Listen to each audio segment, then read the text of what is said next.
اللہ کے محبوب کی خدمت میں ایک شخص حاضر ہوا اور اس نے کہا کہ حضور میرا بیٹا مجھے اپنی چیزوں کو ہاتھ نہیں لگانے دیتا. تو آقا کریم نے اسے بلایا, کہا کہ تمہارا باپ کیا کہہ رہا ہے؟ اس نے عرض کی حضور یہ چیزیں خراب کر دیتا ہے, بڑھاپا ہو گیا ہے تو چیزیں خراب کر دیتا ہے. تو حضور کی چشمان اقدس میں آنسو آ گئے. فرمایا ایک وقت تھا کہ اس کی چیزیں تو خراب کرتا تھا اور اس نے کبھی نہیں روکا تھا. تو حضور نے ایک تاریخ ساز جملہ ارشاد فرمایا, انتا و مالو کا لے ابی کا, تو بھی اور تیرا مال بھی تیرے باپ کا ہے. وہ جو چاہے کرے تو اس کو روک نہیں سکتا. لیکن اولادیں جب سمجھدار ہونے لگے تو وہ والدین کو دقیانوس سمجھتی, وہ والدین کو اولڈ فیشن سمجھ لیتی.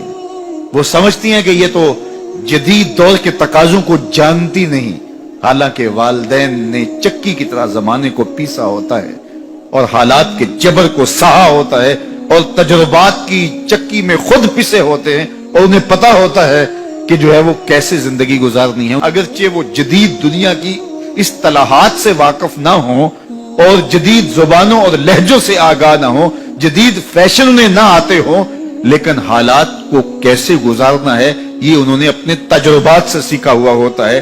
اور اولاد اگر ان کی اتباع کرتی ہے تو وہ سرخرو ہوتی ہے. لیکن چونکہ گرم خون جب آتا ہے تو پھر وہ چاہتا یہ ہے کہ میں زیادہ سمجھدار ہوں, تو والدین کو وہ اگنور کرنے لگ جاتے ہیں. اور والدین جب اپنے اختیارات سمٹتے محسوس کرتے ہیں اور اولادوں کے اختیارات بڑھتے ہوئے محسوس کرتے ہیں تو ایک طرح سے وہ اندر سے ٹوٹنا شروع ہو جاتے ہیں اور یہ ان کے لیے اذیت کا سامان ہے. تو اس لیے میرے رب نے انسانی نفسیات اور انسانی کمزوریوں کو مد نظر رکھتے ہوئے کتنی خوبصورت جو ہے وہ تاکید فرمائی, وَبِالْوَالِدَيْنِ إِحْسَانًا, ان کے ساتھ تم نے حسن سلوک کرنا ہے, تمہارے رویے خوبصورت ہوں. بلکہ فرمایا تم نے ان کے سامنے اف بھی نہیں کہنا. کلمہ تعفیف کیا ہے؟ اف بھی نہیں کہنا. تو کہتے ہیں کہ آپ کے ہاتھ پر, بدن پر, لباس پر, کسی جگہ پر کوئی گرد, کوئی ریزہ پڑا ہوا ہو تو آپ اس کو پھونک سے ایسے اڑاتے ہیں, پھونک مارتے ہیں, تو اس سے جو آواز پیدا ہوتی ہے اس کو اف کہتے ہیں. تو کہا کہ اس قدر بھی ان کے سامنے تم اپنے معاملے کو پیش نہ کرو, والدین کے سامنے یوں محبت کا اظہار کرو.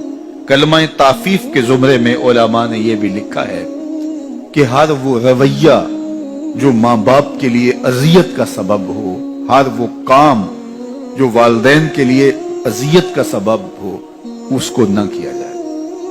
حضرت امام حسن رضی اللہ تعالی عنہ حضرت سیدہ فاطمہ الزہرا رضی اللہ تعالی عنہ کے ساتھ کھانا نہیں کھاتے تھے.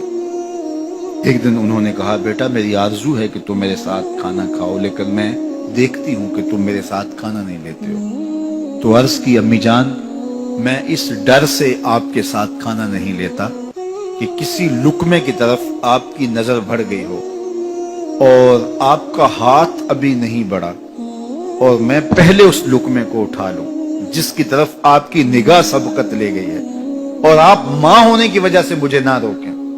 وہ ایک فلسفی کہتا ہے مجھے ماں کی محبت کا صحیح اندازہ اس دن ہوا جب سیب 4 تھے اور ہم 5 تھے.